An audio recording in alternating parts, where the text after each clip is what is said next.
So let's take a look at an internet term I'm sure you've heard and examine it a little more closely. The term is troll, or internet troll to be more accurate. So what is an internet troll? Well, it's someone that posts in an online forum or community or message board or mailing list, any place people are communicating by sending messages. And this person provokes people, starts a fight, starts a quarrel by posting something controversial or upsetting or something like that. Now, the important part is the intent. It has to be their intent because, of course, when there are online discussions, people are going to post things that other people don't like, that start arguments and all of that. Otherwise, there'll be no point in actually having discussions if everybody just wants to agree with each other. But if the intent of the person is to actually start a fight or to get people talking about something off topic or whatever, then that person is a troll. Now, the term troll comes from two different places actually. You may think of troll kind of the fantasy type creature that is from mythology that kind of bothers travelers and creates havoc, that kind of thing. That's certainly a troll and that's where you think the name might come from. But there's also the troll as in a type of fishing where you drag a line behind a boat, and it's kind of the same thing where the troll is actually kind of casting a line and dragging it along to see what he can catch. So it comes from two different places really. Now there are different types of trolls. So in thinking about it in a little more detail, it's very subjective, right? Some people may think that a post is from a troll or it's trolling, and other people may think it's actually adding to the discussion. So it's not always clear if there is a troll or troll post. Sometimes it's definitely malicious. Somebody really wants to wreak havoc on the message board or forum or wherever. Sometimes it's not quite that bad. Sometimes it's humor. Somebody wants to lighten up the mood or thinks it might be funny. You may not think it's funny, but if their intent was maybe to add some humor, then it's kind of a different kind of thing.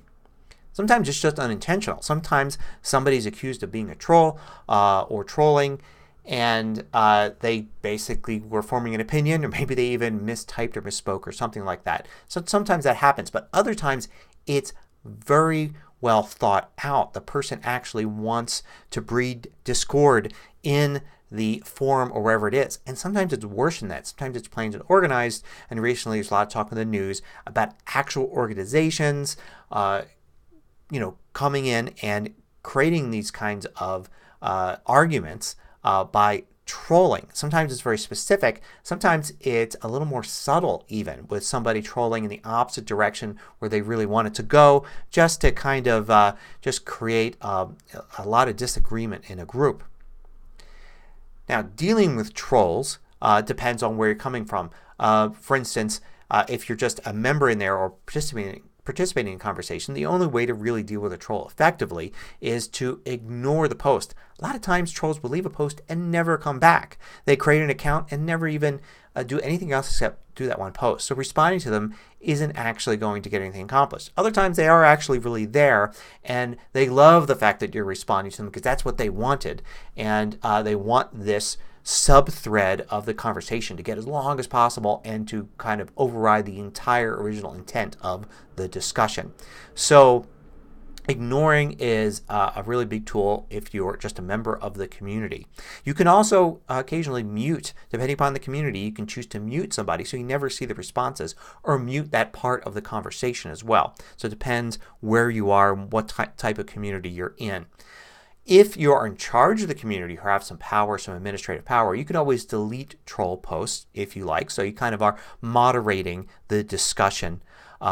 Sometimes you can even avoid the things where it's maybe an unintentional troll or something like that by doing a direct response. What I mean by that is maybe deleting the original post. So getting rid of the trolling post out of the original forum, but responding directly to that person is to not alienate them if you think it might be a mistake, and saying, hey, this isn't really appropriate, or I like to keep things on topic, that kind of thing. So that can help in situations where you're trying to build a community and you're not sure whether or not somebody was really being malicious in a trolling post. Now, this is not to be confused with another type of troll which is called a patent troll, which is also discussed a lot online. Uses that same term troll. And that's when a company takes some old patent or something and then tries just to sue as many people as they can or get them to pay money even though the patent doesn't really apply to what other people are doing. So this is also a common use of the term troll online or in technology. So just another thing to look out for.